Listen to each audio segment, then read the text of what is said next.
Potencial oculto.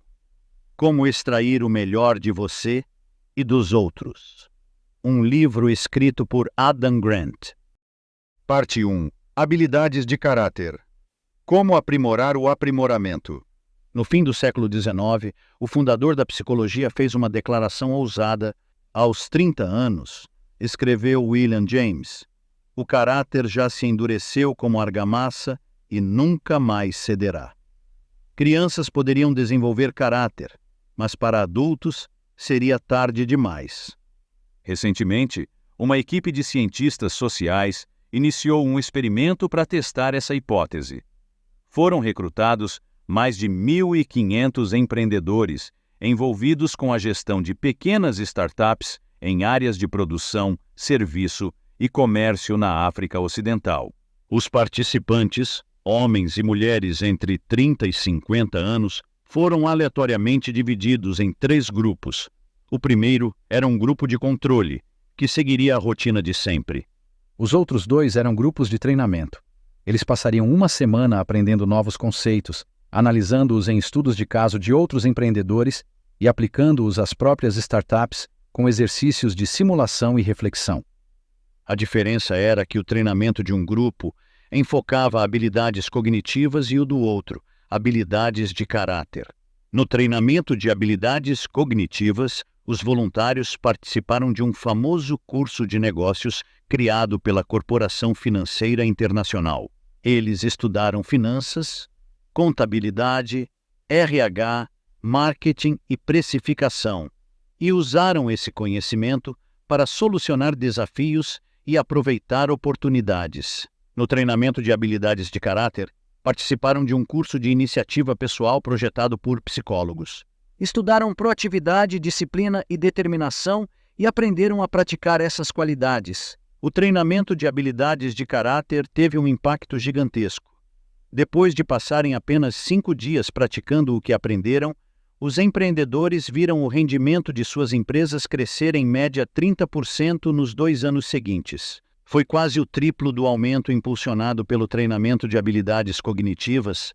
Ter conhecimento sobre finanças e marketing pode ter ajudado os participantes a capitalizar oportunidades, mas estudar proatividade e disciplina os capacitou a criá-las. Eles aprenderam a antecipar mudanças no mercado em vez de reagir a elas. Desenvolveram mais ideias criativas e mais produtos novos. Quando encontravam obstáculos financeiros, em vez de desistir, simplesmente eram mais insistentes e engenhosos para conseguir empréstimos. Além de mostrar que habilidades de caráter podem nos levar a conquistas grandiosas, essas evidências revelam que nunca é tarde demais para desenvolvê-las. William James era um homem muito sábio, mas estava errado à beça nesse caso. O caráter não se endurece como argamassa. Ele se mantém flexível. Caráter costuma ser confundido com personalidade, mas são coisas diferentes. A personalidade é nossa predisposição, os instintos básicos sobre como pensar, sentir e agir. O caráter é nossa capacidade de priorizar valores e instintos. Saber quais são nossos princípios não necessariamente significa saber como colocá-los em prática, ainda mais sob estresse ou pressão. É fácil ser proativo e determinado quando as coisas vão bem. O verdadeiro teste de caráter é se conseguimos manter esses valores quando estamos remando contra a maré. Se a personalidade é como reagimos num dia normal, o caráter é o que fazemos num dia difícil. A personalidade não é nosso destino, é nossa tendência. Habilidades de caráter nos permitem transcender essa tendência para sermos fiéis aos nossos princípios. Não se trata das características que possuímos, mas de como decidimos usá-las. Seja lá qual for sua situação hoje, você pode começar a desenvolver suas habilidades de caráter a qualquer momento. Por tempo demais, habilidades de caráter como proatividade e determinação foram desmerecidamente chamadas de soft skills, habilidades delicadas, em inglês. O termo surgiu no fim da década de 1960, quando psicólogos receberam a tarefa de expandir o treinamento do exército americano para além do foco limitado de aprender a usar armas e tanques de guerra. Por reconhecerem a importância das habilidades interpessoais, eles enfatizaram as aptidões de liderança e trabalho em equipe para desenvolver a coesão das tropas e aumentar as chances de voltarem para casa sãs e salvas. Os psicólogos precisavam de termos específicos para descrever os dois conjuntos de habilidades, e foi então que tomaram uma decisão infeliz. Eles chamaram as habilidades com os tanques e as armas de hard skills, ou habilidades fortes, porque envolviam o trabalho com armamento de aço e alumínio. As soft skills eram as importantes habilidades de trabalho que envolvem pouca ou nenhuma interação com máquinas. Na verdade, essas eram as aptidões sociais, emocionais e comportamentais de que os soldados precisavam para ter sucesso em qualquer papel.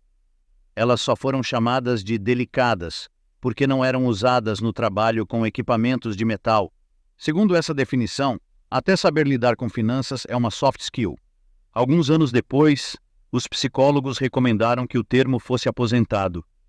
Chamar uma habilidade de delicada fazia com que ela parecesse fraca, e soldados queriam ser fortes. Eles não entendiam que as habilidades de caráter podiam ser sua fonte mais importante de força. Se nossas habilidades cognitivas nos diferenciam dos animais, nossas habilidades de caráter nos elevam acima das máquinas. Hoje em dia, computadores e robôs são capazes de construir carros, pilotar aviões, lutar guerras, administrar dinheiro, representar réus no tribunal, diagnosticar câncer e executar cirurgias cardíacas.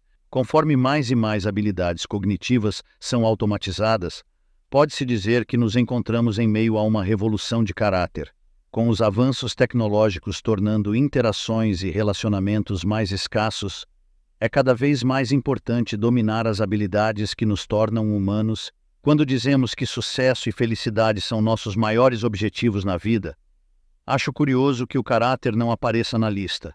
E se todos nós dedicássemos tanto tempo às nossas habilidades de caráter, quanto dedicamos às habilidades profissionais, imagine como seriam os Estados Unidos se a Declaração da Independência tivesse garantido a cada cidadão o direito à vida, à liberdade e à busca pelo caráter. Após estudar as habilidades de caráter que revelam o potencial oculto, identifiquei as formas específicas de proatividade, determinação e disciplina que fazem a diferença. Para percorrer grandes distâncias, precisamos de coragem para enfrentar o desconforto, de capacidade de absorver informações e de disposição para aceitar os erros. Capítulo 1. Adeptos do desconforto. Como encarar o terrível incômodo da aprendizagem? Não é possível desenvolver caráter com paz e tranquilidade. É apenas por meio de experiências desafiadoras e sofridas que a alma se fortalece, a visão se apura, a ambição se inspira e o sucesso é alcançado. Citação de Helen Keller. Quando desenvolveu seu superpoder, Sarah Maria Hasbun não conhecia ninguém parecido com ela, até que encontrou por acaso uma comunidade inteira de desconhecidos que a fizeram se sentir menos sozinha. Em 2018, começou a viajar pelo mundo para encontrá-los. A princípio, eles pareciam ter pouco em comum. Vinham de países diferentes e tinham os mais variados empregos, mas se uniram em torno de uma missão tão incomum quanto a habilidade deles. À medida que conhecia sua nova comunidade, Sarah Maria se apresentava como uma empresária da Califórnia, usando um idioma que combinasse com o ambiente. Em Bratislava, ela dava oi em eslovaco. Em Fukuoka, falava em japonês. Quando ficou retida na China durante a pandemia, trabalhou como voluntária para a comunidade de surdos em Pequim e cumprimentava as pessoas na linguagem chinesa de sinais. Por mais incrível que pareça, a habilidade de Sarah Maria com línguas estrangeiras ia muito além de apresentações básicas. Numa viagem, ela fez amizade com um engenheiro irlandês chamado Benny Lewis. Conversaram durante 1 hora em mandarim, espanhol, francês e inglês, além de usarem a linguagem americana de sinais. Sarah Maria e Benny são poliglotas, pessoas que conseguem se expressar e pensar em muitos idiomas.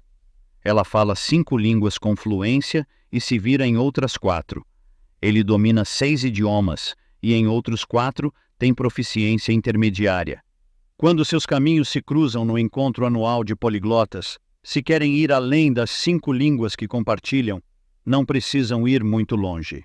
Sara Maria geralmente tem facilidade para encontrar alguém com quem bater papo em coreano ou indonésio e que a ajude a treinar suas noções básicas de cantonês, malaio ou tailandês. Ela tem mais dificuldade para encontrar alguém que entenda a linguagem nicaragüense de sinais. É apenas uma questão de tempo até Benny encontrar um colega para conversar em alemão, irlandês, esperanto, holandês, italiano, português e, sim, Klingon. O mais impressionante sobre esses poliglotas não é apenas quanto eles sabem, é a rapidez com que aprendem. Em menos de uma década, Sara Maria aprendeu 6 idiomas do zero. Enquanto isso, Benny precisou de apenas 2 meses morando na República Tcheca para aprender tcheco intermediário, 3 meses na Hungria para conseguir conversar em húngaro, mais 3 meses para aprender árabe egípcio, enquanto morava no Brasil, e 5 meses na China para se comunicar em nível intermediário e passar 1 hora inteira conversando só em mandarim. Sempre enxerguei os poliglotas como aberrações da natureza. Eles nascem com uma habilidade extraordinária, que se manifesta quando têm a chance de absorver uma nova língua estrangeira. Um dos meus colegas de quarto na época da faculdade fazia parte desse grupo seleto. Ele falava 6 idiomas e costumava usar suas habilidades linguísticas para inventar novas expressões. A minha favorita serve para quando alguém deixa um monte de bagagens para você carregar sozinho. Pare de me malar, ele me disse uma vez. Eu ficava fascinado com sua rapidez para dominar novos idiomas e com a fluidez com que alternava entre eles. Quando deparei com Sara Maria e Benny, achei que deviam funcionar do mesmo jeito. Eu estava redondamente enganado. Na juventude, Benny acreditava que não tinha a capacidade nem sequer de se tornar bilíngue. Na escola, estudara irlandês por 11 anos e alemão por 5, mas não conseguia conversar em nenhum dos 2 idiomas. Após a faculdade, ele se mudou para a Espanha, mas 6 meses depois, ainda não conseguia se comunicar em espanhol. Aos 21 anos, o inglês permanecia sendo o único idioma em que era fluente e ele estava a ponto de desistir. Eu dizia a mim mesmo que não tinha nascido com o gene da linguagem. Sara Maria também teve um começo difícil. Mesmo estudando espanhol por 6 anos, ela permanecia monolíngue. Estava certa de que tinha perdido a época certa para aprender idiomas. Apesar de seu pai ser de El Salvador, ela não foi muito exposta ao espanhol no começo da vida, porque ele falava inglês muito bem. Inglês era a língua que falávamos em casa. Quando comecei a aprender espanhol no ensino médio, fiquei chocada com a minha dificuldade. Eu imaginava que seria um dos idiomas mais fáceis de um anglófono aprender, mas achei muito difícil. Até meus professores se frustravam comigo. Toda hora alguém se dirigia a mim em espanhol e eu ficava arrasada por não conseguir responder. Por que eu não conseguia aprender aquele idioma quando tanta gente ao meu redor parecia aprender outras línguas com tanta facilidade? Após anos pedindo ao pai que a ajudasse com os deveres de casa, ele gentilmente disse que ela nunca aprenderia espanhol, mas que isso não seria um problema. Afinal, ela não precisava daquele idioma nos Estados Unidos. Era melhor seguir em frente e se dedicar a algum talento que ela realmente tivesse. Muitas pessoas querem aprender um novo idioma, mas imaginam que o trajeto até lá será longo demais. Algumas, como Benny, concluem que simplesmente não nasceram para isso. Outras, como Sara Maria, julgam ter perdido a oportunidade. Se tivessem começado na infância, teriam aprendido. Acontece que, de acordo com uma quantidade cada vez maior de pesquisas, o declínio na taxa de aprendizado de idiomas por volta dos 18 anos não é uma característica da nossa biologia, é um defeito na nossa educação. Poliglotas provam que é possível dominar novos idiomas na vida adulta. Assim que encontrei Sara Maria e Benny na internet, decidi descobrir tudo sobre seus métodos, porque ambos são aprendizes profissionais. Fiquei surpreso ao saber que, quando finalmente aprenderam seu primeiro idioma estrangeiro, isso não aconteceu porque superaram um bloqueio cognitivo, mas porque passaram por cima de um obstáculo motivacional. Eles se tornaram confortáveis com o desconforto. Tornar-se adepto do desconforto pode revelar o potencial oculto em muitos tipos de aprendizado.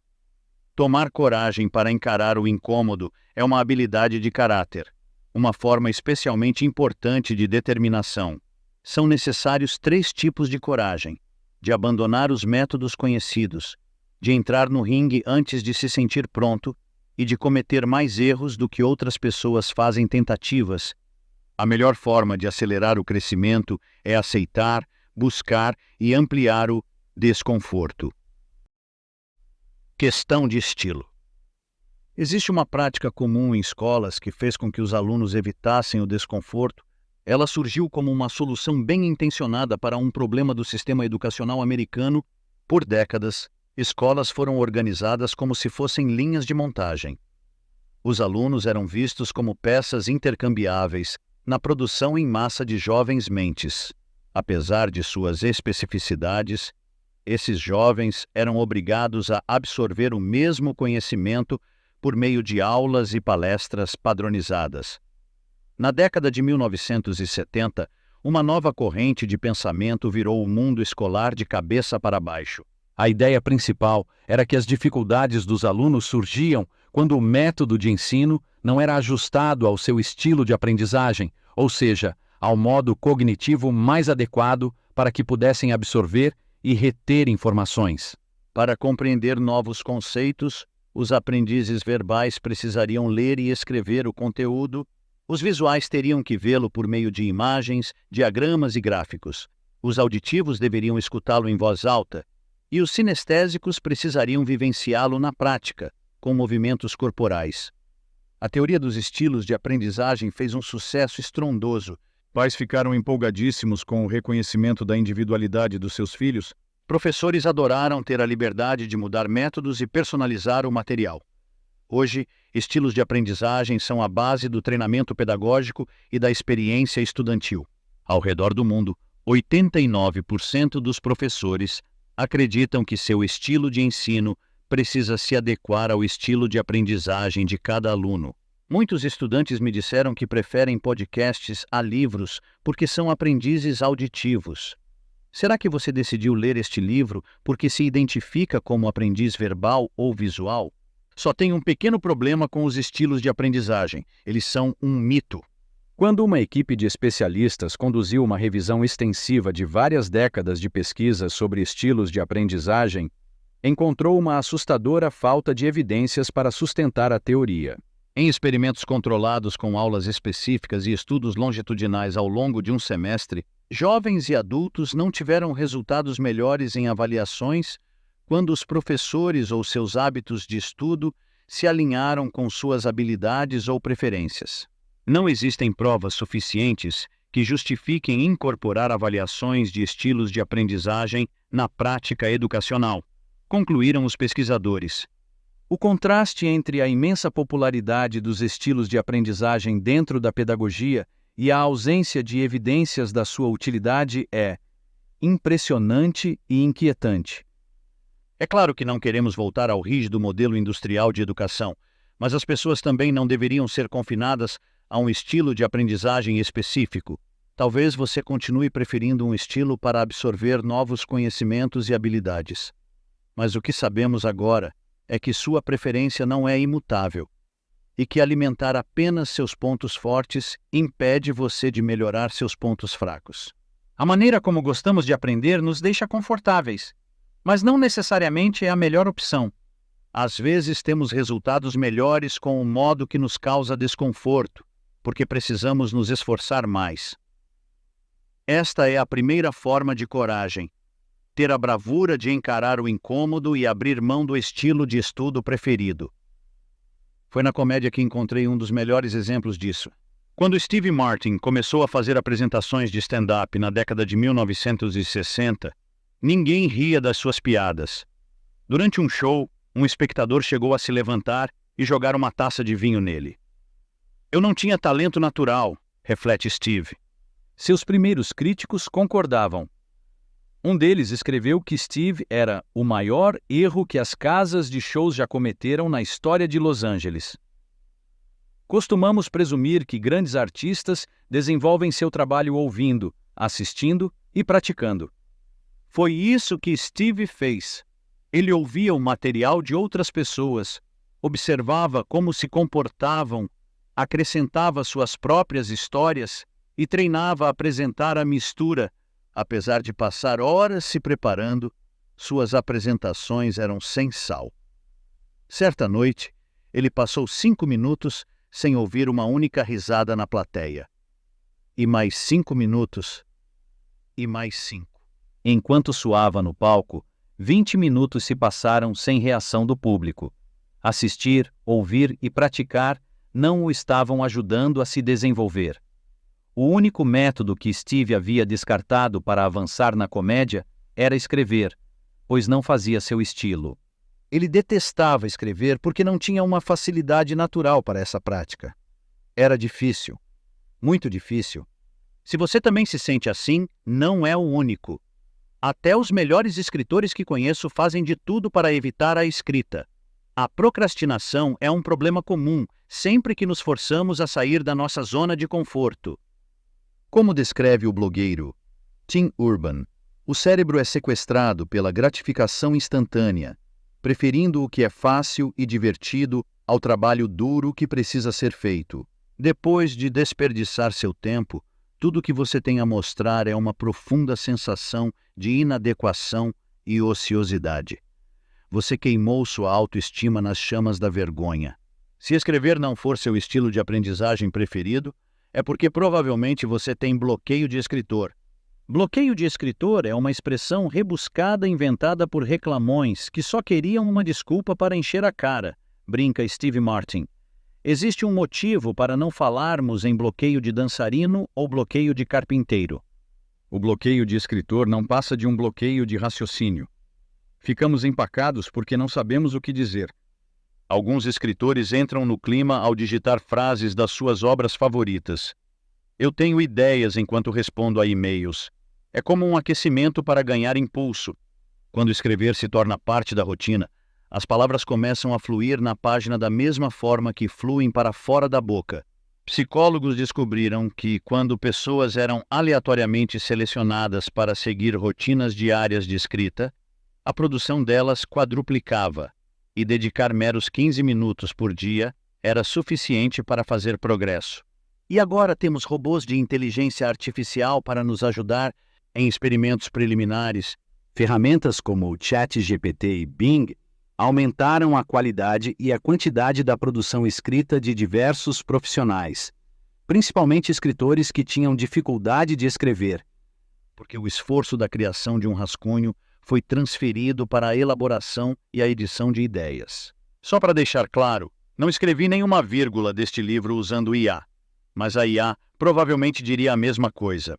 Muita gente associa a procrastinação à preguiça, mas psicólogos acreditam que a procrastinação não é um problema de gerenciamento de tempo, é um problema de gerenciamento de emoções. Quando procrastinamos, não estamos evitando o esforço, estamos evitando os sentimentos desagradáveis que aquela atividade desperta.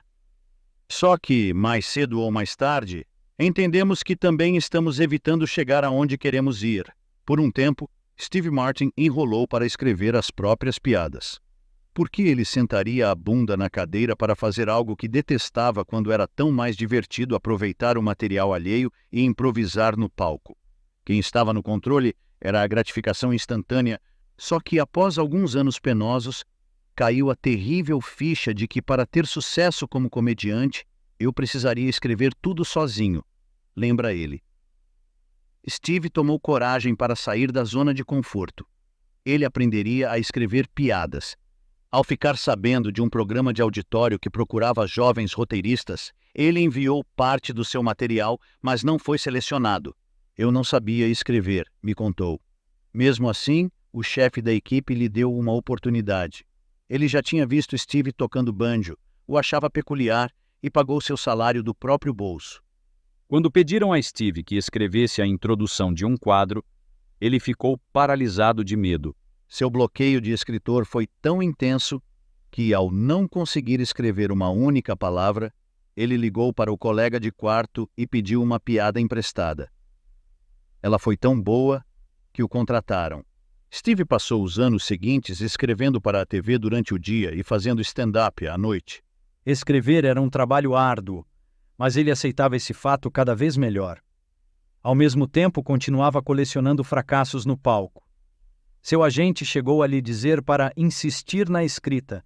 O que seu agente não sabia era que Steve estava se tornando um comediante melhor por causa dos textos que escrevia. No palco, as falas improvisadas faziam com que fosse fácil tagarelar. No papel, escrever o obrigava a eliminar os excessos. O processo doloroso de pôr tudo no papel lhe ensinou a restringir seu humor a elementos básicos, porque o importante é a base, disse ele. A estrutura das piadas não permite que elas sejam elaboradas demais. Foi só quando aceitou o desconforto da escrita que desenvolveu sua habilidade de criar piadas geniais como esta. Entreguei um roteiro ano passado e o estúdio não mudou uma palavra. A palavra que não mudaram estava na página 87. Em meados da década de 1970, Steve havia se tornado um dos comediantes de stand-up mais populares dos Estados Unidos, lotava estádios imensos em turnês nacionais, ganhou um disco de platina com seu álbum de comédia e fez participações no Saturday Night Live. Ao longo do caminho, ele se apaixonou pela escrita, e isso também abriu as portas para sua carreira de ator. Se não fosse por sua nova habilidade, ele jamais teria escrito e estrelado seu filme de estreia, O Panaca. Já vi muitas pessoas evitando escrever porque não têm talento natural para essa tarefa. O que elas não entendem é que escrever é mais do que uma forma de se comunicar. É uma ferramenta de aprendizado. Escrever expõe lacunas no nosso conhecimento e na nossa lógica. É algo que nos incentiva a articular presunções e elaborar argumentos. Uma escrita confusa é sinal de um raciocínio confuso. Ou, como o próprio Steve descreveu, algumas pessoas levam jeito com as palavras, enquanto outras não levam jeito. A lição não é que todo mundo deve escrever mesmo que deteste fazer isso. É que se evitarmos o desconforto de técnicas de aprendizagem com as quais não temos facilidade, limitaremos nosso crescimento. Nas palavras do grande pensador Ted Lasso, se você estiver se sentindo confortável, está fazendo algo errado. Foi essa descoberta que impulsionou nossos poliglotas a aprender mais e mais idiomas. Mão na massa. Os adeptos dos estilos de aprendizagem defendem que o tipo verbal funciona para algumas pessoas, enquanto o auditivo funciona para outras. Só que o aprendizado nem sempre se resume a encontrar o método certo. Isso foi demonstrado por um experimento fascinante em que estudantes tinham pouco mais de 20 minutos para analisar um artigo científico. Metade deles foi aleatoriamente selecionada para ler o texto, enquanto a outra metade o escutaria. Os ouvintes gostaram mais da experiência do que os leitores. Só que, ao serem avaliados 2 dias depois, foi perceptível que tinham aprendido menos. Os ouvintes acertaram, em média, 59% das questões sobre o artigo.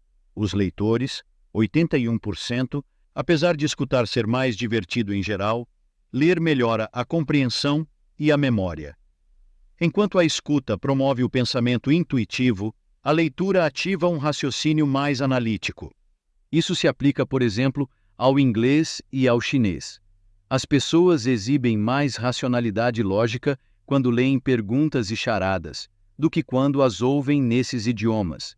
Com o texto no papel, é natural diminuir o ritmo no começo de um parágrafo para processar a ideia principal e usar intervalos de parágrafos e subtítulos para agrupar informações. A menos que tenhamos um transtorno de aprendizagem ou de leitura que dificulte assimilar o texto, quando se trata de raciocínio lógico, absolutamente nada substitui a leitura. Para aprimorar a inteligência social e emocional, provavelmente é melhor prestar atenção em sinais auditivos, em vez de visuais. Pesquisas mostram que, se escutarmos a voz de um amigo ou de um desconhecido, conseguiremos compreender as emoções dele mesmo que estejamos de olhos vendados. É comum interpretarmos expressões faciais e linguagem corporal do jeito errado. O tom da voz é um sinal mais preciso e puro daquilo que as pessoas estão sentindo. É difícil interpretar emoções por mensagens de texto, mas não porque não vemos o rosto da pessoa. e sim porque não ouvimos o tom da sua voz. O mesmo vale para a detecção de mentiras. Para saber se um suspeito está falando a verdade, sinais verbais são mais confiáveis que os não verbais. Uma pessoa sorridente não é necessariamente mais confiável. Ela pode estar sentindo o prazer de enganar o outro, a adrenalina de contar uma mentira sem que ninguém perceba. Os verdadeiros sinais de alerta incluem voz trêmula e mais aguda que o normal, além de inconsistências nos relatos. Aprender uma língua estrangeira exige uma abordagem diferente. Na escola, Sara Maria Hasbun aprendeu vocabulário e gramática, lendo textos teóricos e elaborando inúmeras fichas de estudo. As aulas não exigiam muita conversação, e ela sentia que precisava decorar bastante vocabulário antes de conseguir se expressar. Por ter medo de passar vergonha, ela fugia completamente do desconforto e falava apenas em inglês. Já na faculdade, Sara Maria estudou linguística. Ela percebeu que sua abordagem era semelhante a ler um monte de livros sobre piano ou patinação no gelo e então se achar capaz de tocar concertos como Clara Schumann ou executar um salto triplo como Christy Yamaguchi. Só que não importa quanto nos concentremos. É impossível enxergar um sotaque castelhano com os próprios olhos, visualizá-lo mentalmente como um diagrama ou internalizá-lo por meio de uma dança interpretativa. Se quisermos entendê-lo, precisamos escutá-lo. Se quisermos ser fluentes nele, é preciso praticar as palavras em voz alta. Segundo meta-análises de dezenas de experimentos, jovens e adultos se tornam mais aptos a compreender e falar um novo idioma quando aprendem a reproduzi-lo em vez de só compreendê-lo. Eles também aprendem melhor em aulas invertidas, que os desafiam a estudar o vocabulário antes da lição e depois praticar a comunicação durante a aula. A ideia de que é preciso praticar para não perder vai ainda mais longe. Se não praticarmos, talvez nem cheguemos a aprender alguma coisa. Não basta aceitar um pouco de desconforto quando ele surge. Por mais estranho que pareça, é melhor buscar o desconforto, ir atrás dele. Sara Maria fez isso ao aceitar um emprego de professora de inglês em Madrid e decidir morar com uma família que falava apenas espanhol. Em poucos meses ela já estava fluente. Ela entendeu que, se continuasse aceitando a dificuldade como parte do processo, conseguiria aprender qualquer idioma. Enquanto eu conversava sobre isso com Sara Maria, minha ficha caiu. O conforto no aprendizado é um paradoxo. Precisamos praticar uma habilidade até dominá-la. E só assim nos sentiremos confortáveis com ela. Só que é desconfortável praticar antes de dominar alguma coisa. Então costumamos fugir disso.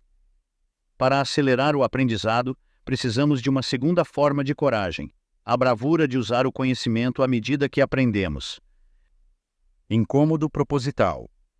Num engenhoso experimento, as psicólogas Caitlin Woolley e Ayelet Fishbach estudaram centenas de pessoas que faziam aulas de comédia improvisada e pediram que cada grupo se concentrasse em objetivos diferentes.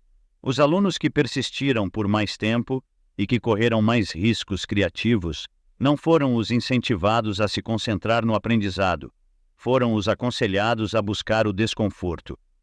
O objetivo é se sentir incomodado e desconfortável. Esse é um sinal de que o exercício está funcionando. Diziam as instruções. Quando encaravam a dificuldade como um sinal de desenvolvimento, os participantes se sentiam motivados a sair da zona de conforto. A mesma estratégia funciona com adversários políticos. Nos Estados Unidos, costumamos incentivar democratas e republicanos a sair da bolha e buscar novas informações. Só que pesquisas mostram que se, em vez disso, membros de partidos forem incentivados a buscar o incômodo, será mais provável ouvirem o que seus oponentes têm a dizer. Quando o desconforto é sinal de progresso, não queremos evitá-lo, queremos enfrentá-lo para continuarmos crescendo. Em experimentos conduzidos por Kathy Phillips, acadêmica especializada em administração, pessoas de grupos raciais diversos encontraram mais soluções criativas para problemas e tomaram decisões mais sensatas do que pessoas de grupos mais homogêneos. Apesar de apresentarem um desempenho melhor, elas achavam que tinham se saído pior.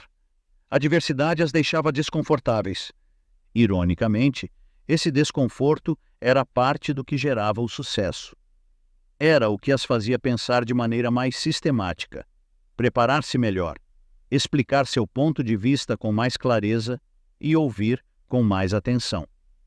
Kath e seus colegas concluíram que aceitar o desconforto pode ajudar as pessoas a converter dores afetivas em ganhos cognitivos. 7 meses antes de se casar, Sara Maria decidiu surpreender todo mundo ao escrever seus votos de casamento na língua materna do noivo, o cantonês. A ideia era apavorante. Por isso mesmo, ela estava empolgada. Escreveu o rascunho em inglês e pediu a um professor que o traduzisse para o cantonês e o gravasse em áudio. Depois ficou ouvindo o discurso como se fosse uma música. Ouviu sem parar até decorá-lo. Ela o recitava no caminho para o mercado, sempre às escondidas, para fazer surpresa.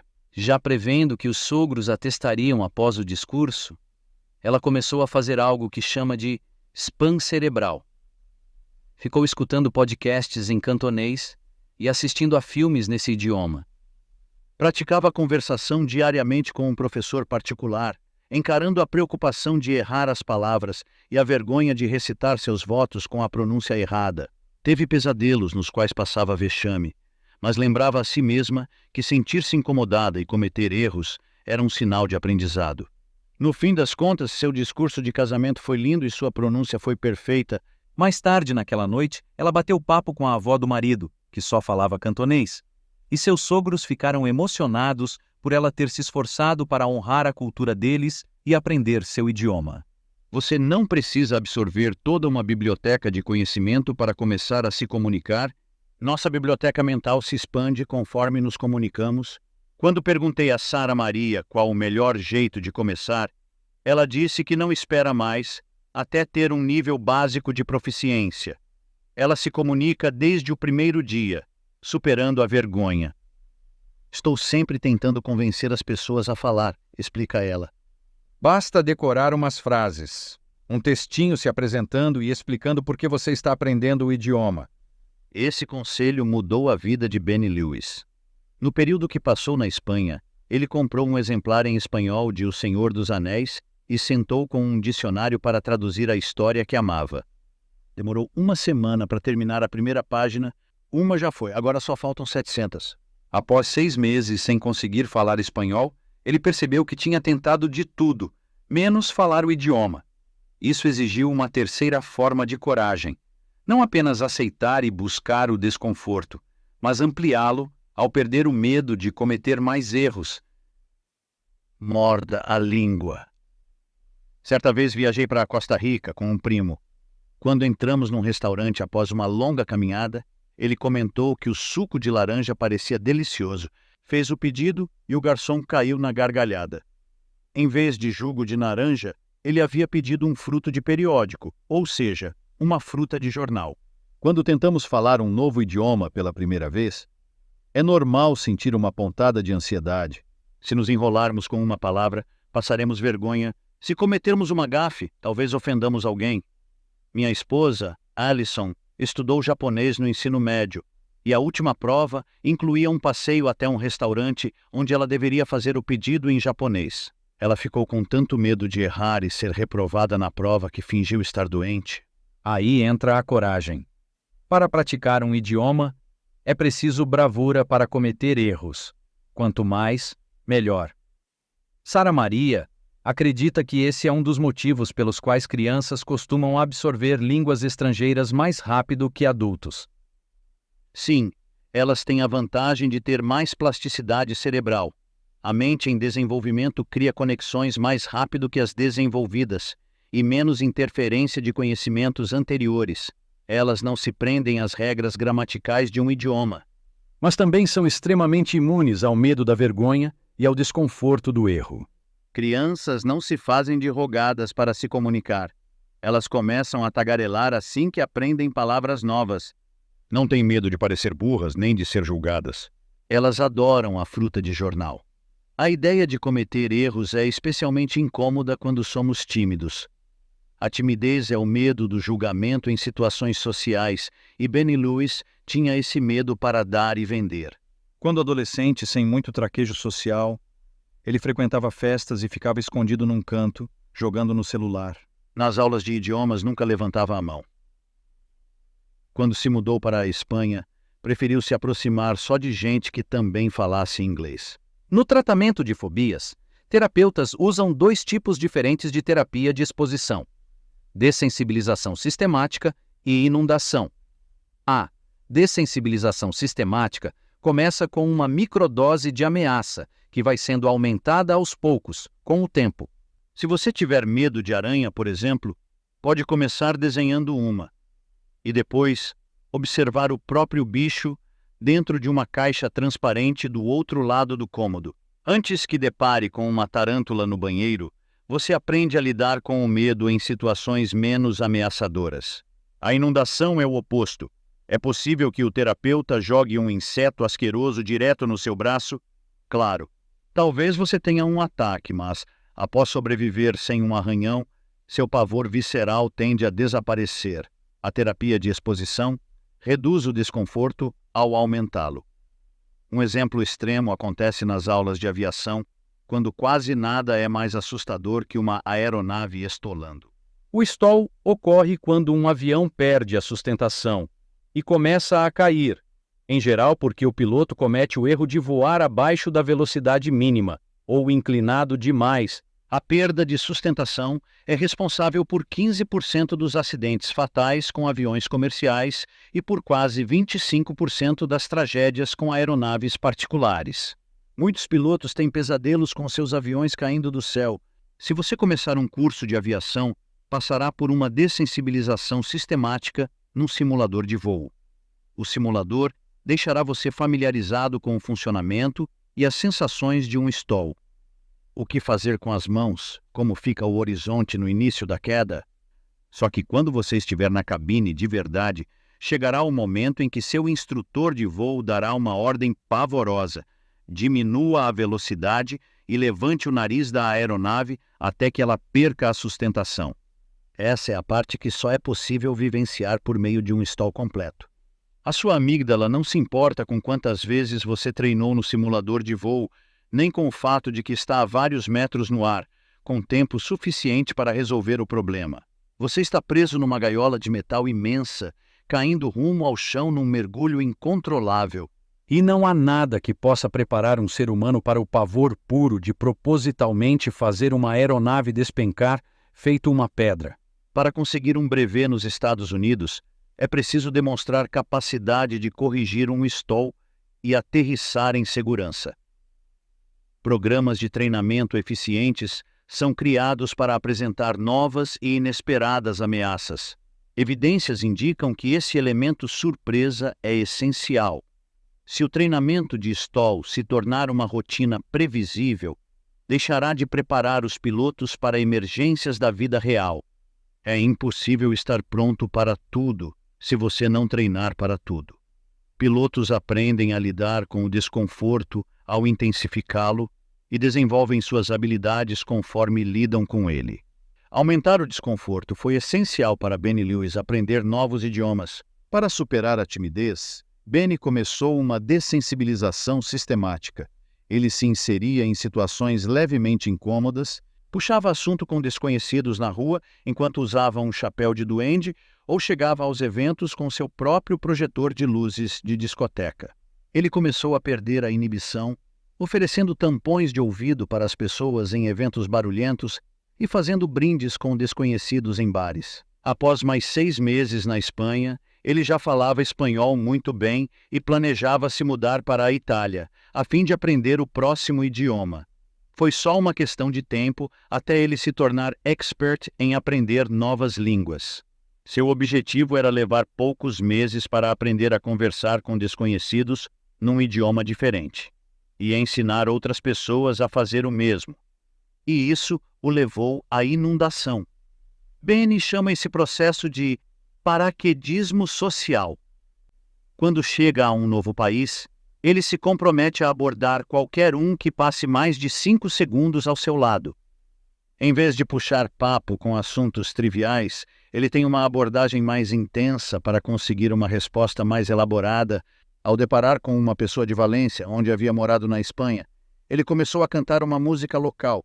Ao fazer check-in num albergue no Brasil, contou ao recepcionista sobre a época em que tinha trabalhado feito um condenado e recebido muito pouco em Roma. Um dos maiores erros de quem estuda idiomas é acreditar que aprender uma língua tem a ver com ganhar conhecimento. Observa Benny. Não é isso. Aprender uma nova língua é desenvolver uma habilidade de comunicação. Apesar de nos atermos a amenidades para evitar saias justas, conversas profundas são surpreendentemente divertidas. 7 estudos demonstraram que as pessoas se sentiam mais felizes, mais conectadas e menos desconfortáveis do que o esperado quando tinham conversas profundas com desconhecidos. Quando peguei um ônibus de Boston até o México com meu espanhol enferrujado, tive mais conversas incríveis e ganhei muito mais prática ao trocar "que haces" por "que te encanta a ser?".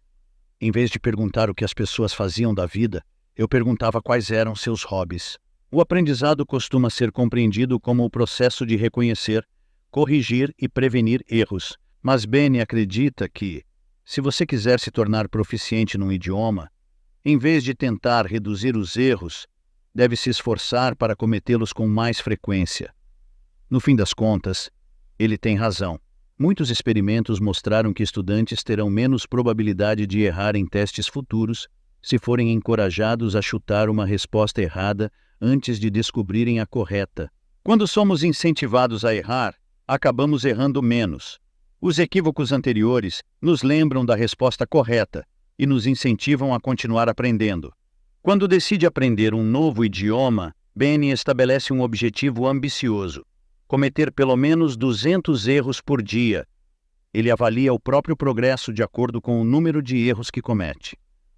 Quanto mais você erra, mais rápido melhora e menos se incomoda com isso, observa ele. A melhor maneira de aceitar os próprios erros é cometendo mais erros. Nesse processo, Benny se colocou em muitas situações incômodas, já se apresentou usando o gênero errado. Disse que se sentia atraído por um ônibus e acidentalmente elogiou alguém por ter uma bela bunda. Mas ele não fica remoendo essas coisas, porque seu objetivo é arriscar e errar. Quando tropeça, as pessoas costumam elogiá-lo pelo esforço, e isso o motiva a continuar tentando. Entre os psicólogos, esse ciclo é chamado de diligência. Quando somos elogiados pelo nosso empenho, o esforço em si começa a gerar uma sensação de recompensa. Em vez de carregarmos um fardo, nos sentimos motivados a continuar tentando. A ideia de praticar conversação em uma língua estrangeira desde o primeiro dia mudou minha visão sobre o aprendizado. Podemos programar softwares desde o primeiro dia, lecionar desde o primeiro dia, oferecer lições de vida desde o primeiro dia. Não precisamos alcançar um patamar confortável antes de praticar nossas habilidades. O conforto aumenta conforme treinamos nosso conhecimento. Alguns anos atrás, Sara Maria notou que alguém estava assistindo a dramas coreanos na Netflix no perfil da família. Era o pai dela. Após visitar a filha na Coreia, ele se apaixonou por aquela cultura e decidiu aprender o idioma em segredo. Aos 77 anos, ele está rapidamente absorvendo o vocabulário e a cultura com a ajuda da filha. Na verdade, ele já tinha muita noção de coreano, porque andava escrevendo e lendo bastante, diz ela. Mas tinha medo de falar. Agora já conseguimos conversar um pouquinho. Hoje, Sara Maria é fundadora e diretora administrativa de uma empresa de serviços de idioma e tradução. Ela acredita que desde que estejamos dispostos a nos sentir um pouco desconfortáveis, nunca é tarde demais para aprender, e essa coragem pode ser contagiante. Se esperarmos até estarmos prontos para enfrentar um novo desafio, talvez nunca façamos isso. Pode ser que nunca acordemos nos sentindo subitamente prontos. O jeito é nos arriscarmos mesmo assim.